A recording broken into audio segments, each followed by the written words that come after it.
Still mic'd up. All right, we're back.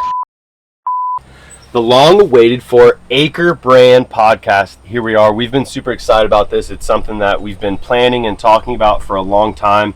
And of course, we had to start with none other, Rayne Lankford. He's been a full-time resident here since before we even opened. He actually moved into this place before I did. And he's been with us since the beginning and even since before we even started AkerBrand. So we are super excited to introduce Rayne Lankford and go in a little bit more detail about his life, where he came from, and what he's doing now, and some things that he have planned in the future. I already mentioned this, but tell us your full name and where you're from. Yeah, so my full name, so my name's Rayne Lankford. I'm from Houston, Texas, born and raised, and yeah, now I'm living here, Aker City, Florida, at the AkerBrand farm. What is your favorite thing about BMX racing? Why do you do it?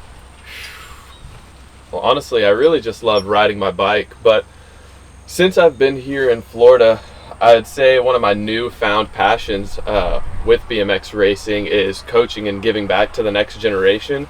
I mean, I grew up going to clinics always and learning so much from them, and it's my way to really give back to the community that has given me everything that I love and know. So I try and coach as much as I can, and I really love to do it. And also, like I said, it's just my way to give back to the community. So that's super cool. Tell me what it was like growing up in Houston, Texas. So it was definitely a little bit different from out here on the farm, you know. Grew up super inner city. As far as BMX racing goes, we had 3 solid local tracks until about 2013.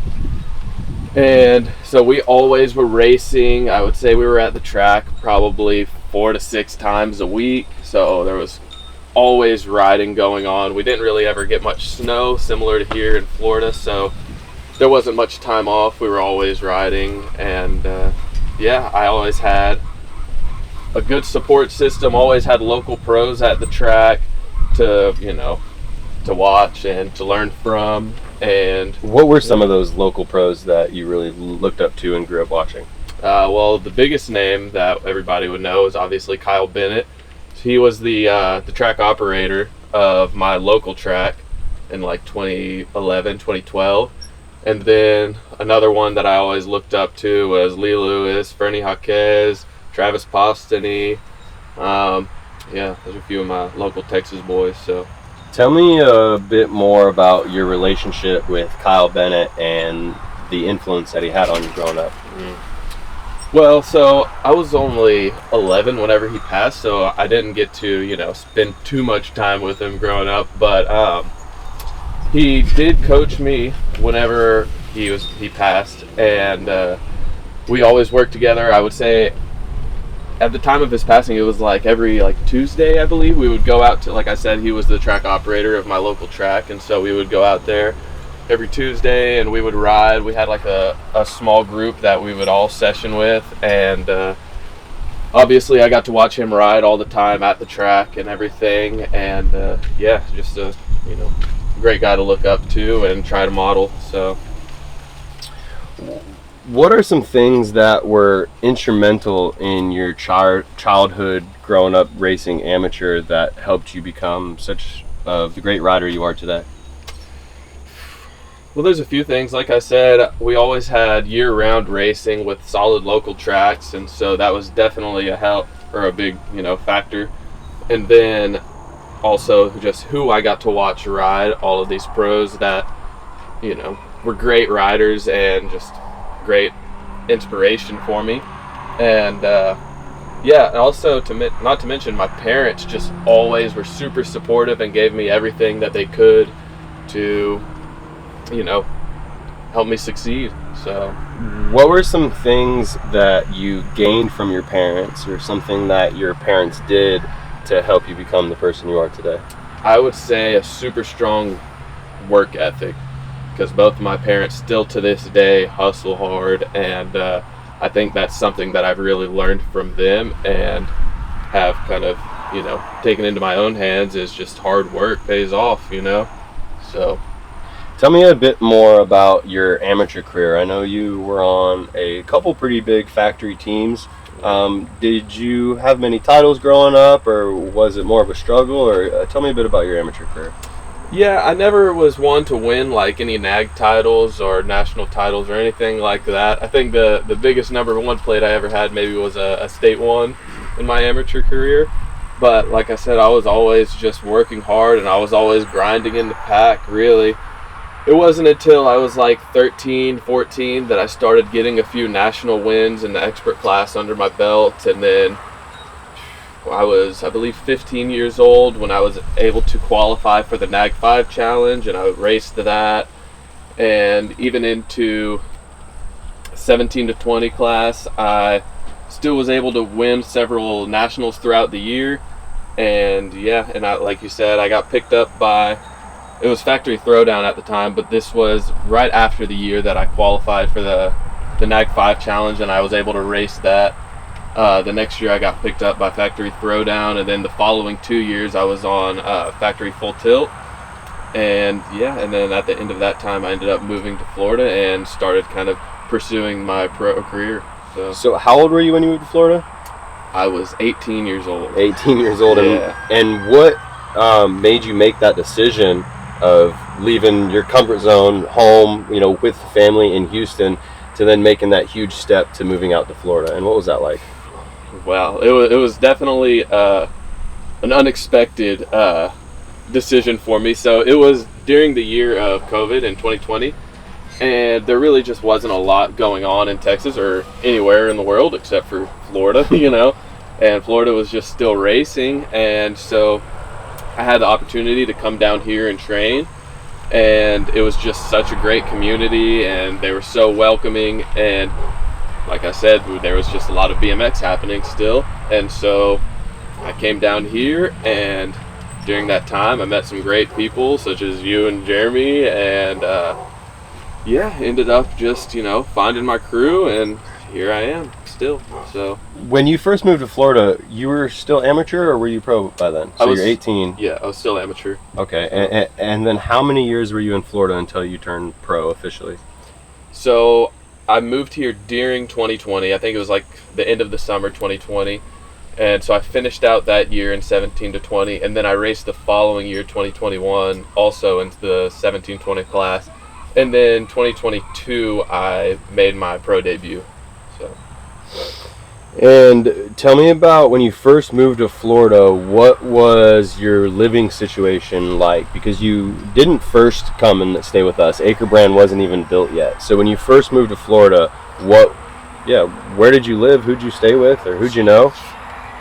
So whenever I originally came down to Florida, like I said, I was on Factory Full Tilt. And so Josh McLean was my teammate at the time, and he was already down here living in Florida. And so, like I said, there wasn't really anything going on that year.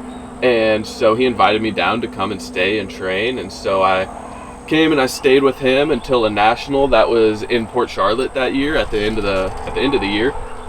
And I did that, and during that time I met Tyler Klumper, and he was also living down here in Florida, and he gave me the opportunity to stay with him past that race. And so after that race at Charlotte, I moved in with Tyler just into his living room in his one-bedroom apartment, and ended up staying there for maybe a year and a half or so. And during that time, obviously, I met you and Jeremy and the rest of the crew, and it wasn't until you guys got this place here at the AkerBrand farm that I ended up moving out here, out of Tyler's place, and here I am still. But we became friends, and we were working together even, for maybe a year or two before we even bought this place, right?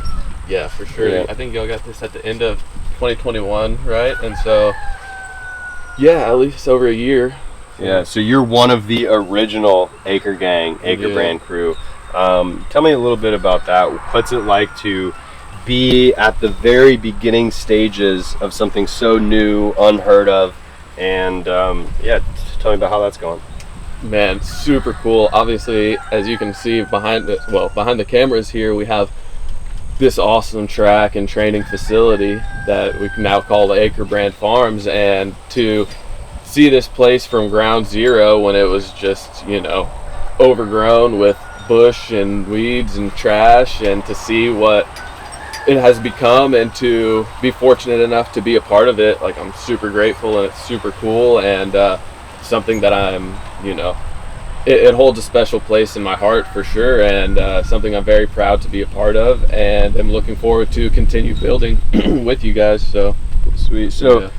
you know, you could have went anywhere in the world, and I know a lot of riders are going to Europe or even spending time in Australia. You know, it's been very common to go to California. Why did you choose to move into AkerBrand with all the other options available? Well, so I kind of said it earlier. It was kind of an unexpected move when I came to Florida. It was kind of just how the cards played out, and I guess just right place, right time. And fortunately for me, right after I moved here, it kind of just, well, I guess it was already becoming the hot spot to be, but yeah, there's just really not a better place in the world to be for BMX training and to pursue a pro career. And I'm just, you know, right here in the heart of it all. And so yeah. What is your favorite feature or build here at AkerBrand Farms? Man, that's hard, because we've been working hard on all these dirt jumps recently, and we've had some boys out here that are really willing to dig and enjoy digging, and are very talented at it. So the dirt jumps have really been a lot of fun recently. And also at the end of last year, Jay Smooth built us this beautiful BMX track here, or an extension of what we already had. And so that's an amazing feature. I love being able to ride that and also use it for coaching as well. And then we have a pretty solid gym set up too. So I mean, there's a lot of cool stuff going on out here. It's hard to pick just one. What kind of impact has working with riders like Jeremy Smith, or living with riders like Jeremy Smith? Still mic'd up. All right, we're back. All right. That was a little exciting. Yeah, that was interesting. We had the whole tent set up, but didn't put the nails down. Got a little windy. We'll have to set away, but we're back. So going back to the question, tell me a bit more about the impact that Jeremy Smith has had on you, or what has it been like to be able to live with him and to, you know, train with him and learn from him over the past, what, 5 years or something like that? Almost going on 5 years. Yeah. Man, I don't think there could have been a better person for me to, you know, try and model and to set an example for me in this time of my life, really. Somebody who is further along in his pro career than I was, obviously just getting started with mine, and you know, very successful within his pro career, and pretty, you know, helpful guy really, and is more than willing to share all of his knowledge and experience with not only me but everybody here that is trying to do the best that they can with BMX racing. And yeah, I mean, yeah, that's one thing I've always appreciated about Jeremy, is it seems like his environment seems to always be getting better and improving, right? So whatever he's doing, you know, whatever type of energy or knowledge or thoughts he brings just seems to improve anything that's around him. That's why, you know, I've always enjoyed and found it beneficial just to be around him when we can. Yeah, I don't think that any of us would be where we are at, or nor would this place be where it's at without Jay Smooth. So. Yeah, for sure. Oh, for sure, for sure. Yeah. Tell me a bit about the lifestyle here at AkerBrand Farms. What's that like? Well, compared to what I grew up with in the city, it's definitely quiet out here on the farm, which I enjoy quite a bit. As far as BMX goes, it's always there's always training going on, always, you know, something being built for BMX, or yeah, always BMX happening. Like, what's your day-to-day like here? So normally I'll wake up and kind of try to figure out, well, I don't need to figure out, I know what kind of training I've got for the day. If it's track work, sometimes we'll go out to Sarasota BMX. That's kind of just our local supercross track, since that's the type of racing that we're training for, trying to get ready for these World Cups and everything. So sometimes we'll go out to Sarasota, normally 2 to 3 times a week. If it's gym, I'll be here working out here at the farm gym. And normally in the evenings, we're hitting some dirt jumps and getting ready for the next day. So, what has most of your current focus? Like, what's the goal right now that is consuming your attention? So my major goal for this season is to qualify for the elite men class for the world championships. And so in order to do that, I have to go to these World Cups over in Europe and perform well, and as well as the national championships in Tulsa coming up in a couple of weeks. And so that is my main focus right now. Cool. And what sort of impact do you hope to have on AkerBrand Farms? Like, what do you hope to influence here through, the energy that you bring, or skills or talent or anything? Yeah, well, honestly, it just kind of aligns with what I'm already trying to do as far as be the best version of myself, and just make, like you said, Jeremy kind of does around here, and it's kind of something that I think we're all trying to do, is just make everything around us better and the best version of it that it can be. And so yeah, that's really what we're all trying to do, and that's what I try and hope that I can provide for this place. So you're focusing on the World Cups and hopefully the World Championships this year. What else is next after that? Say in the next 5 years, you'll be 20... In 5 years? Yeah, from 5 now, years. I will be 28. 5 years and 28. What is, where do you hope to be in 5 years? Well, it would be really cool to be an Olympian at that point.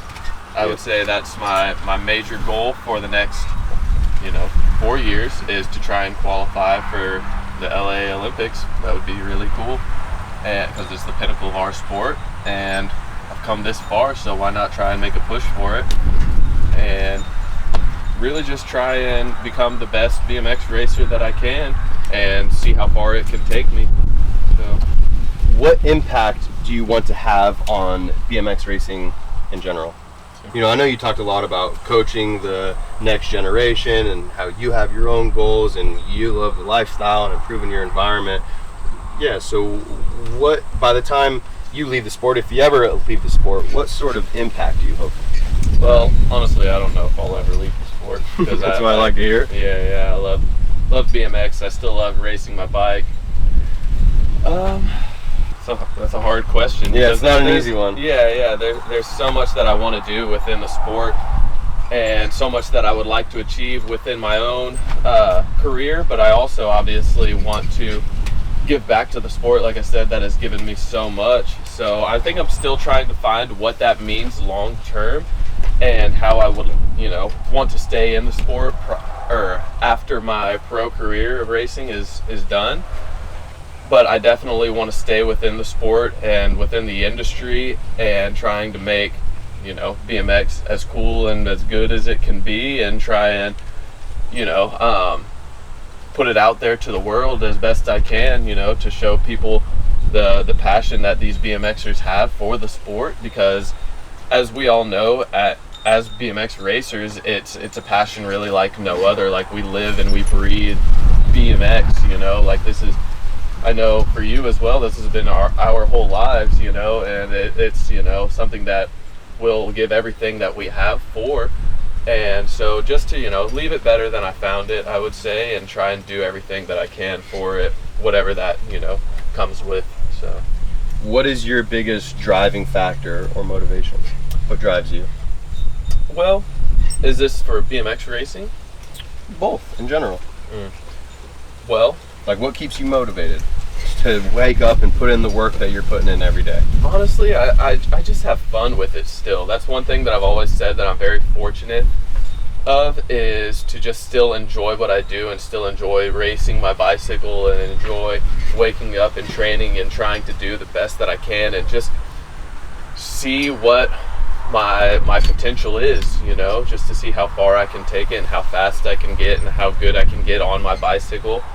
And so, yeah, I just love what I do. And I can't imagine doing anything else. It's what brings me joy. It's what I love to do, and yeah, there's no way I could see myself doing anything else at this time in my life. So, what advice would you give a young rider who hopes to be in your shoes one day? Just to, like I just said, just enjoy riding your bike, really, because I've seen so many people, so many young kids when they're growing up, chasing these nag titles and stuff like that, trying to just go so hard, and by the time they are, getting into that junior class, that trying to chase that pro dream, really, they're burnt out and they're over it. And so I would say just enjoy riding your bike, because really BMX racing, it's such a long game if you want to do it professionally. So just enjoy the process. Don't take it too seriously. Learn how to take these losses, because they're gonna happen. You're gonna lose. That's what makes winning so good. And just don't be defeated.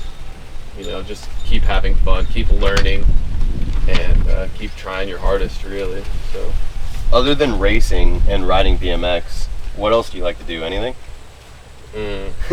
Well, I like digging on these dirt jumps. It's kind of a meditation, honestly. I haven't had too much time to do it recently. I've just been pretty busy with training, honestly. And then, did you include coaching into there? Does that count? Yeah. Well, I mean, it's still kind of BMX racing. Yeah, right, yeah. But it's a different perspective, though. So I love coaching as well. It almost is like training myself, but through someone else. So I really enjoy coaching, and I really enjoy just my downtime out here on the farm, really, because it is so quiet. I enjoy seeing all of these animals and working with them. Like, I know we work these cattle out here. It's a lot of fun. It's just peaceful, honestly, and I like going and hanging out here at the beach, and just kicking it when I'm not, trying my hardest. So, why the long hair? And do you like the nickname Long Hair Don't Care? As far as the nickname, I mean, I really don't. I don't mind it. It's just what came along with the long hair. And so I started growing my hair out. Well, I had long hair when I was younger, probably when I was about 13 years old or so. I always had funky hair growing up. When I was young, I had super spiky hair. And then I got to like 12, 13, and I started growing it out. I had hair about this length whenever I was that age, and then through high school and stuff, I had really short hair. And then whenever I came down here to Florida, some say that I just didn't have money for a haircut. But no, I don't know. It's just what I was feeling. And honestly, I don't feel like I have a short haircut personality. And it's just what I feel is kind of my vibe, and it fits my personality pretty well. And yeah, we had a question on the Instagram when I posted a photo of you, and I requested questions. Yeah. And one of the questions that stood out I thought was funny: how much money to cut your hair? Oh my goodness! Wow. Is this like a straight buzz cut, or? I mean, how much money? Yeah, just to cut your hair off. Cut my hair off. 10 G's. 10 G's. Okay, that's solid. Yeah. Do you have any other nicknames, or have you ever had any other nicknames? I mean, my name is Rayne, right? So whenever I was super young, I had Rainstorm. Yeah, that was my nickname kind of growing up. And then, this long hair don't care kind of came along. I don't know when exactly. Was it in Florida? Yeah. I think Chad Grace takes the credit for that one. Oh, pump. Yeah. So yeah.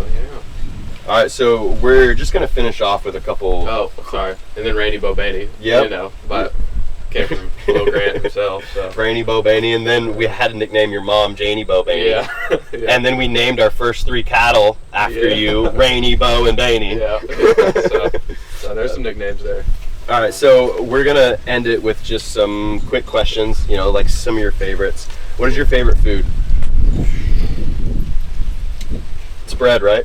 Bread. So I'm actually gluten intolerant, for those of y'all that don't know. So Yeah. What's your favorite food that you're allowed to eat? steak. Steak. Okay. Favorite color? Blue.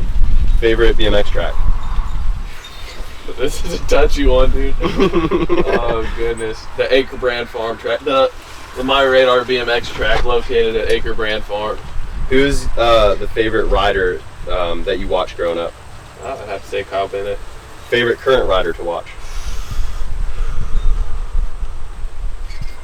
Maybe Josh Jolly. Favorite. Oh, okay, cool. So then that might go to the next. Favorite rider to ride with or to train with?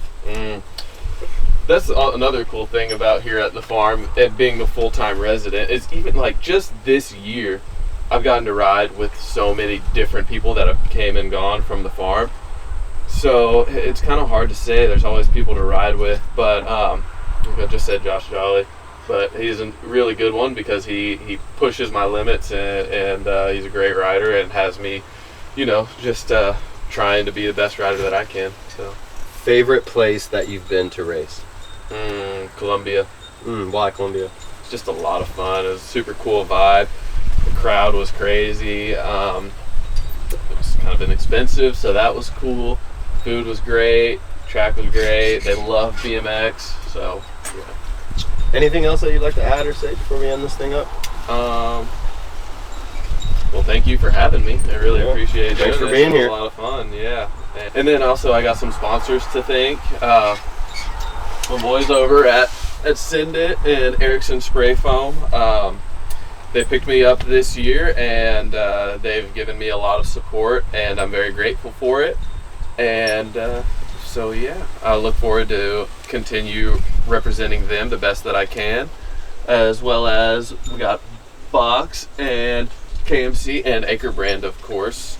And tell us a bit more about that. And Waltech Bobby. Yep, can't forget him. So tell us a bit more about that new deal, because this is a pretty big deal that you signed on this year with Ascendant Racing. How has it been getting on that factory team, feeling that factory vibe again, but as a pro?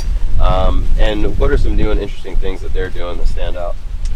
Well, as far as how it feels for me, I'm super grateful, honestly, because once I got into my pro career, it's honestly just a grind to try and to get that support and to make these races and to continue pursuing that pro career, because it's not easy, you know, and you need that team, you need that support to really try and put all of your focus into the task at hand, which might be training or, you know, scheduling your race schedule or whatever may come with it. So to have that support, it's great, and I'm super excited to be a part of these companies because they are really trying to do the best that they can with the products that they're making and the team that they're making, and I'm super grateful to be a part of it. So sweet. And I'm sure they're grateful for you to be a part of them, and I know that we're so grateful to have you here. And Rayne, thank you so much. And, you know, not only for just taking the time and doing this interview, but for being one of our originals and for living with us. And, you know, we really appreciate you being here and the impact that you do have on the farm and all of us. And, you know, I know your name's Rayne, but you tend to be just a sunshine in everyone's life. So thank you so much. And also thank you guys so much for watching. Don't forget to like and subscribe. And we are going to be coming out with a lot more podcast interviews. So leave in the comments below some riders that you want to see us interview and riders that you would love to see here at AkerBrand Farms.